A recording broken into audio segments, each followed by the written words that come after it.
Nós estamos lendo do livro Krishna, a Suprema Personalidade de Deus, escrito por Sua Divina Graça, A.C. Bhaktivedanta Swami Prabhupada. Capítulo 78. As mortes de Dantavakra, Vidurata e Romaharshana. Depois do falecimento de Shishupala, Shalva e Pondraka, um tolo rei demoníaco de nome Dantavakra desejou matar Krishna para vingar a morte de seu amigo Shalva. Ele ficou tão agitado que apareceu no campo de batalha sem as armas e munição apropriadas e sem nem mesmo uma quadriga. Sua única arma era sua grande ira incandescente. Ele carregava apenas uma massa na mão, mas era tão poderoso que, quando se movia, todo mundo sentia a terra tremer. Quando o Sr. Krishna o viu aproximar-se numa disposição heróica, ele imediatamente desceu de sua quadriga, pois era uma regra de etiqueta militar que a luta só deveria acontecer entre iguais. Sabendo que Dantavakra estava sozinho e armado meramente com uma massa, o Sr. Krishna respondeu da mesma forma e se preparou ao empunhar sua massa. Quando Krishna apareceu diante dele, a marcha heróica de Dantavakra foi imediatamente interrompida, da mesma maneira que as grandes e furiosas ondas do oceano são contidas pela praia. Naquele momento, Dantavakra, que era o rei de Karusha, ergueu-se firmemente com sua massa e disse as seguintes palavras ao Sr. Krishna. É um grande prazer e oportunidade afortunada, Krishna, que nós estejamos vendo um ao outro face a face. Afinal de contas, meu querido Krishna, você é meu primo materno e eu não deveria matá-lo deste modo. Mas, infelizmente, você cometeu um grande erro, tirando a vida do meu amigo Shalva. Ademais, você não está satisfeito por ter assassinado meu companheiro. Sei que também deseja eliminar-me. Por causa de sua determinação, tenho de matá-lo, rasgando-o em pedaços com minha massa. Krishna, embora seja meu parente, você é um tolo e nosso maior inimigo. Assim, tenho de exterminá-lo hoje, da mesma maneira que uma pessoa remove um abscesso no corpo por meio de uma operação cirúrgica. Sou sempre muito agradecido a meus amigos e, portanto, considero-me endividado para com meu querido amigo Shalva. Só posso liquidar minha obrigação com ele, matando-o. Como o guardador de um elefante tenta controlar o animal, golpeando-o com seu tridente, Dantavakra tentou controlar Krishna, simplesmente falando palavras duras. Depois de terminar sua vituperação, ele golpeou Krishna na cabeça com sua massa e fez um rugido parecido ao de um leão. Todavia, Krishna, embora fortemente atingido pela massa de Dantavakra, não se moveu 1 centímetro sequer, nem sentiu qualquer dor. Apanhando sua massa Kaumodaki e se movendo muito habilmente, Krishna golpeou o peito de Dantavakra tão ferozmente que seu coração se dividiu em dois. Como resultado, Dantavakra começou a vomitar sangue, seu cabelo se desgrenhou e ele caiu ao solo com suas mãos e pernas esparramadas. Em apenas alguns minutos, tudo que restou de Dantavakra foi um corpo morto no chão. Depois da morte de Dantavakra, assim como ocorreu a hora da morte de Shishupala, na presença de todas as pessoas que estavam por lá, uma diminuta partícula de refulgência espiritual saiu do corpo do demônio e, muito maravilhosamente, fundiu-se no corpo do Sr. Krishna. Dantavakra tinha um irmão chamado Vidurata, que ficou tomado de pesar pela morte de Dantavakra. Por causa da dor e da fúria, Vidurata passou a respirar muito pesadamente. E só para vingar a morte do seu irmão, ele apareceu em frente ao Sr. Krishna, com uma espada e um escudo nas mãos. Ele queria matar Krishna imediatamente. Quando o Sr. Krishna entendeu que Vidurata estava procurando a oportunidade para golpeá-lo com sua espada, ele empregou sua Sudarshana Chakra, seu disco tão afiado quanto uma lâmina, e sem demora decepou a cabeça de Vidurata, com elmo e brincos. Desse modo, depois de exterminar Shalva e destruir seu maravilhoso aeroplano, e em seguida matar Dantavakra e Vidurata, o Sr. Krishna finalmente entrou em sua cidade, Dwaraka. Não teria sido possível a ninguém mais, exceto Krishna, matar estes grandes heróis. Então todos os semideuses do céu e os seres humanos na superfície do globo se puseram a glorificá-lo. Grandes sábios e ascetas, os cidadãos dos planetas Siddha e Gandharva, os cidadãos conhecidos como Vidyadharas, Vasuki e os Mahanagas, os belos anjos, os habitantes de Pritriloka, os Yakshas, os Kinnaras e os Charanas, todos derramaram flores sobre ele e cantaram canções de sua vitória em grande júbilo. Decorando a cidade inteira muito festivamente, os cidadãos de Dwaraka realizaram uma pomposa celebração, e quando o Sr. Krishna atravessou a cidade, todos os membros da dinastia Vrishni e os heróis da dinastia Yadu seguiram-no com profundo respeito.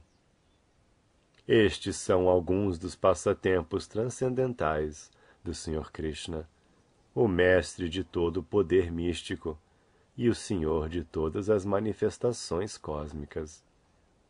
Aqueles que são tolos, que são como os animais, às vezes pensam que Krishna é derrotado, mas na verdade ele é a suprema personalidade de Deus, e ninguém pode derrotá-lo.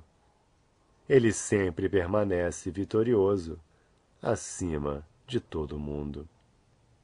Só ele é Deus, e todos os outros são seus subservientes cumpridores de ordens. Certa vez, o Sr. Balarama ouviu que fora feito um arranjo para um combate entre as duas partes rivais da dinastia de Kuru, uma liderada por Duryodhana e outra pelos Pandavas. Ele não gostou da ideia de que ele seria apenas um mediador para impedir a luta. Achando insuportável não tomar uma ação ativa em nome de qualquer uma das partes, ele deixou Dwaraka sob o argumento de visitar vários lugares santos de peregrinação. Em primeiro lugar, ele visitou o lugar de peregrinação, conhecido como Prabhasa Kshetra. Lá, ele tomou seu banho, apaziguou os brahmanas locais e ofereceu oblações aos semideuses, pitas, grandes sábios e pessoas em geral, conforme as cerimônias ritualísticas védicas. Este é o método védico de visitar os lugares santos.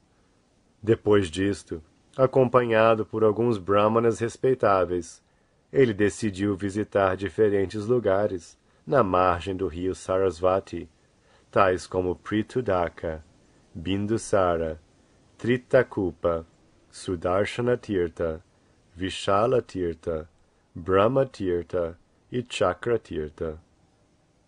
Além destes, ele também visitou todos os lugares santos à margem do rio Sarasvati, que corre para o leste.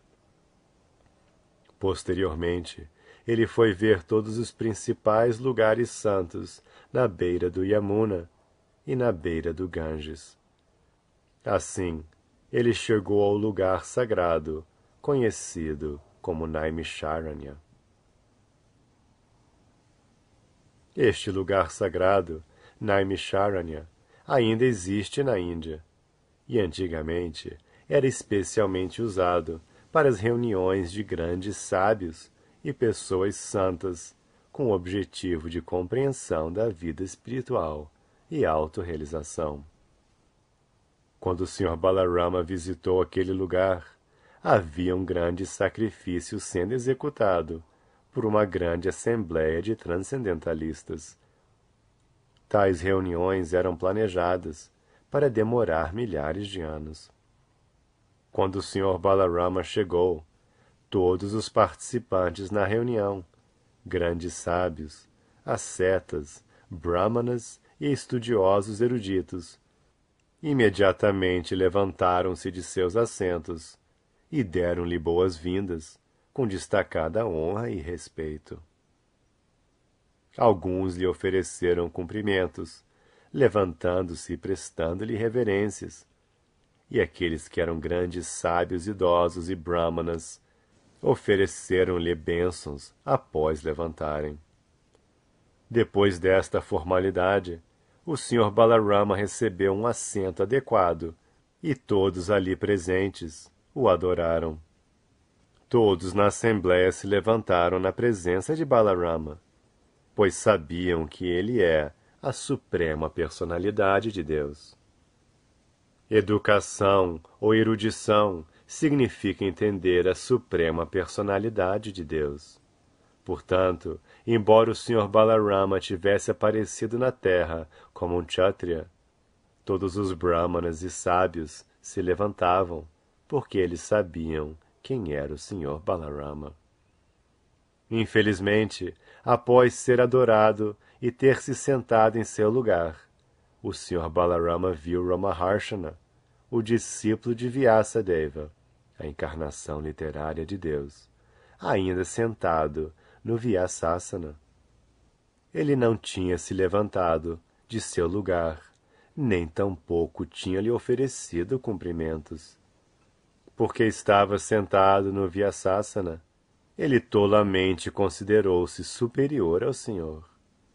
Por isso, não deixou o assento e tampouco curvou-se diante do Senhor. Em vista disso, o Sr. Balarama considerou a história de Ramaharshana. Ele nascera numa família Sutta, ou uma família mista, nascido de uma mulher brahmana e de um homem kshatriya. Logo, embora Ramaharshana considerasse Balarama um kshatriya, ele não deveria ter permanecido sentado em um assento mais elevado. De acordo com sua posição de nascimento, ele não deveria nem mesmo ter aceito a posição do assento mais elevado, porque muitos brahmanas eruditos e sábios estavam presentes. O Sr. Balarama também observou que Ramaharshana não apenas se recusara a descer do seu assento elevado, mas nem sequer se levantou para oferecer seus cumprimentos quando Balaramaji entrou na assembleia. O Sr. Balarama não apreciou a audácia de Ramaharshana e, ficando muito bravo com ele, declarou do seu assento: "Este homem, Ramaharshana, é tão descarado que aceitou um assento mais elevado que todos os respeitáveis brahmanas presentes aqui, embora ele tenha nascido numa degradada família pratiloma. Quando alguém está sentado no Vyasasana, ele geralmente não tem que se levantar para receber uma pessoa específica que esteja entrando na assembleia. Mas neste caso, a situação era diferente, pois o Sr. Baladeva não é um ser humano comum. Daí, embora Ramaharshana Sutta tivesse sido eleito para o Vyasasana por todos os brahmanas, ele deveria ter seguido o comportamento dos outros sábios eruditos e brahmanas presentes, e deveria ter sabido que o Sr. Balarama é a suprema personalidade de Deus.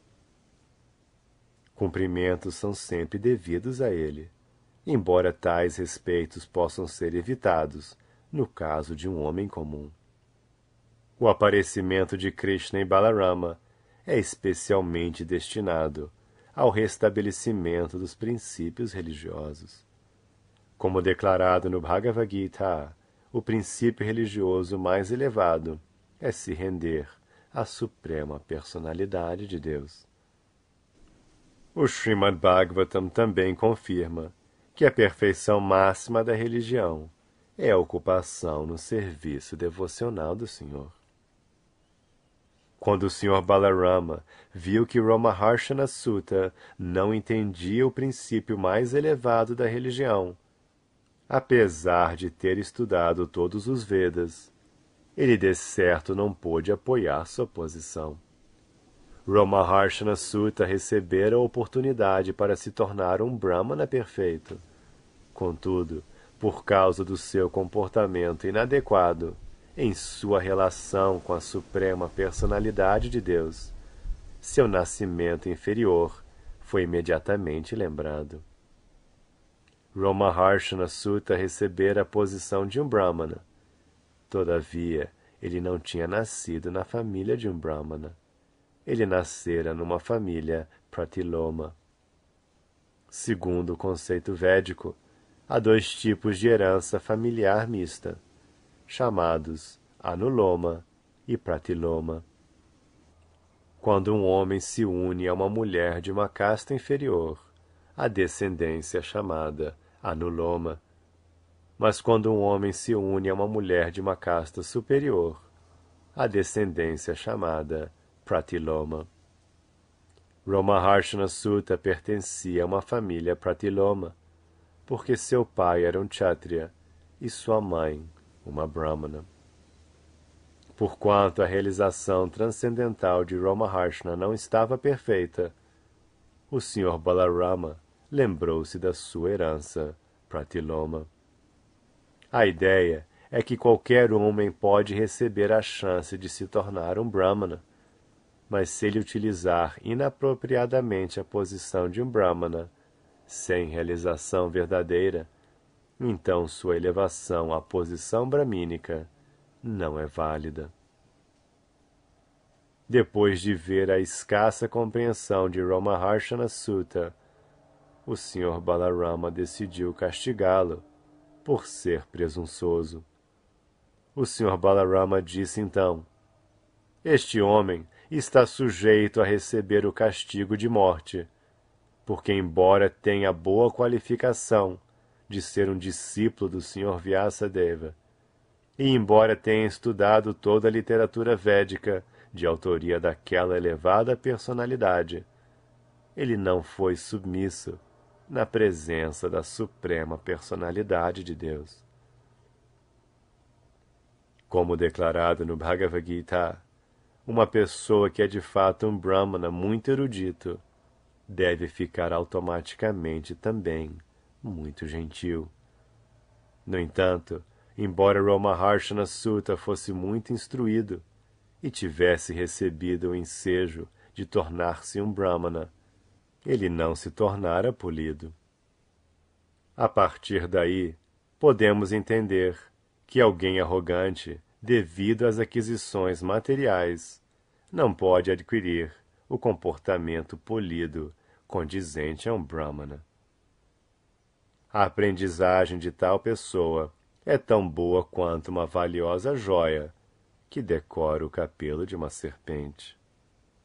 A despeito da joia valiosa no capelo, uma serpente ainda é uma serpente e é tão amedrontadora quanto uma serpente comum. Se uma pessoa não se torna submissa e humilde, todos os seus estudos dos Vedas e Puranas, bem como seu vasto conhecimento dos Shastras, são simples vestes externas, como a fantasia de um artista de teatro no palco. O Sr. Balarama considerou: aparecia a fim de castigar pessoas hipócritas, que são interiormente impuras, mas que externamente se colocam como muito instruídas e religiosas. Minha matança de tais pessoas é apropriada para impedi-las de cometer mais atividades pecaminosas. O Sr. Balarama tinha evitado tomar parte na guerra de Kurukshetra, e, contudo, por causa de sua posição como uma encarnação, o reestabelecimento dos princípios religiosos era seu dever primordial. Considerando estes pontos, ele matou Ramaharshana Sutta, simplesmente lhe aplicando um golpe com uma palha de grama kusha, que era nada mais que uma folha de grama. Se alguém questionar como o Sr. Balarama pôde matar Ramaharshana Sutta simplesmente lhe aplicando um golpe com uma folha de grama kusha, a resposta está no Srimad Bhagavatam, pelo uso da palavra Prabhu, mestre. A posição do Senhor é sempre transcendental, e porque é onipotente, ele pode agir como lhe aprouver quiser, sem ser obrigado a seguir as leis e os princípios materiais. Logo, foi-lhe possível matar Ramaharshana Sutta simplesmente com o golpe de uma folha de grama kusha. Quando da morte de Ramaharshana Sutta, todos os presentes ficaram muito entristecidos e clamaram: ai, ai! Embora todos os brahmanas e sábios presentes soubessem que o Sr. Balarama era a suprema personalidade de Deus, não vacilaram em protestar a ação do Senhor. Eles suplicaram humildemente: nosso querido Senhor, julgamos que sua ação não coaduna com os princípios religiosos. Querido Senhor Yadunandana, deixe-nos informá-lo que nós brahmanas colocamos Ramaharshana Sutta naquela posição exaltada para a realização deste eminente sacrifício. Ele sentou-se no Vyasasana por nossa escolha, e quando alguém está no Vyasasana, é-lhe impróprio levantar-se para receber alguém. Além disso, concedemos a Ramaharshana Sutta uma duração de vida sem distúrbios. Dadas as circunstâncias, desde que sua onipotência o matou, sem saber todos estes fatos, pensamos que sua ação seja igual a matar um Brahmana. Querido Senhor, libertador de todas as almas caídas, sabemos com certeza que você é o conhecedor de todos os princípios védicos e o mestre de todos os poderes místicos. Portanto, os preceitos védicos não podem ordinariamente ser aplicados à sua personalidade. No entanto, aconselhamos respeitosamente que você mostre sua misericórdia sem causa com os outros, reconciliando-se, por obséquio, pelo extermínio de Ramaharshana Sutta.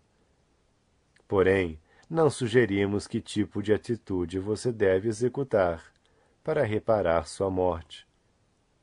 Simplesmente sugerimos que adote algum método de compensação, de forma que as outras pessoas possam seguir sua ação. O que é feito por uma grande personalidade é seguido pelo homem comum. O Senhor respondeu: sim, devo reparar esta ação, que pode ter sido apropriada para mim, mas imprópria para os outros. Então, julgo que seja meu dever executar um ato satisfatório de compensação, ordenado nas escrituras autorizadas. Simultaneamente, eu também posso conceder a Ramaharshana Sutta a vida novamente, com uma longa duração, força suficiente e pleno poder dos sentidos. Não só isto, mas se vocês desejarem, terei prazer em conceder-lhes qualquer outra coisa que requisitarem. Ficarei muito satisfeito em proporcionar todos estes benefícios para cumprir seus desejos. Esta declaração do Sr. Balarama confirma definitivamente que a suprema personalidade de Deus é livre para agir de qualquer forma. Conquanto seu ato de exterminar Romaharshana Sutta possa ser considerado impróprio, ele poderia restabelecê-lo imediatamente, com maior ganho para todos. Em consequência, não se deve imitar as ações da suprema personalidade de Deus. Deve-se unicamente seguir as instruções do Senhor. Todos os grandes sábios eruditos presentes perceberam que, embora eles tivessem considerado a ação do Sr. Balarama imprópria, o Senhor era imediatamente capaz de compensar com maiores lucros. Não querendo depreciar a missão do Senhor em matar Romaharshana Sutta, todos oraram. Nosso querido Senhor, o uso incomum de sua arma Kusha para exterminar Romaharshana Sutta pode permanecer como tal. Porque você desejou matá-lo, ele não deve ser trazido à vida novamente. Ao mesmo tempo, possa sua onipotência lembrar que nós, sábios e brahmanas, concedemos-lhe voluntariamente uma vida longa. Dessa forma, tal bênção não deve ser invalidada. Destarte, o pedido de todos os brahmanas eruditos na Assembleia era ambíguo, porque eles desejavam manter intacta a bênção deles, de que Romaharshana Sutta continuasse vivendo até o término do grande sacrifício, mas ao mesmo tempo eles não queriam invalidar o extermínio dele por parte de Balarama. Consequentemente, a suprema personalidade de Deus resolveu o problema de uma maneira que se coadunava com sua elevada posição.